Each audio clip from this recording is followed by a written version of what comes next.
বর্তমান সময়ে এই ফাউলটা নিয়ে প্রচুর আলোচনা হচ্ছে।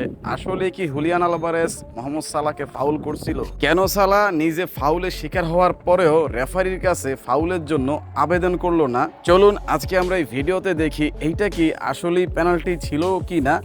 তাছাড়া মোহাম্মদ সালাহ কেন এইটার জন্য রেফারির কাছে আবেদন করলো না। এখানে দেখুন, মোহাম্মদ সালাহ যখন হুলিয়ান আলভারেজকে ড্রিবল পাস করে বলটা কাটিয়ে বক্সের ভিতরে ঢোকার চেষ্টা করে, তখনই হুলিয়ান আলভারেজ তার যে ডান পাটা আছে ওইটা দিয়ে বলটাকে আগেই টাচ করে ইন্টারসেপ্ট করে নেয়। মোহাম্মদ সালাহ যখন বুঝতে পারে যে সে বলের নিয়ন্ত্রণ হারিয়ে ফেলেছে, জুলিয়ান আলভারেজ সেই বলটাকে ইন্টারসেপ্ট করে নিয়েছে, ঠিক তখনই দেখুন সে পিছে ঘুরতে গিয়ে একটা ড্রাইভ মারে।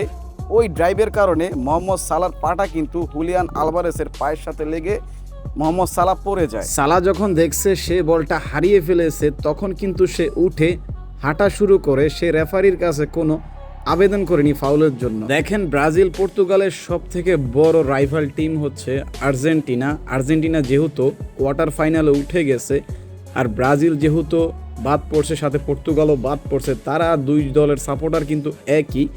এজন্য তারা এই ন্যারেটিভটা দাঁড় করানোর চেষ্টা করতেছে যে এইটা রেফারি মিশরের পক্ষে ফাউল দেয়নি, এটা জাস্ট ইনজাস্টিস হয়েছে।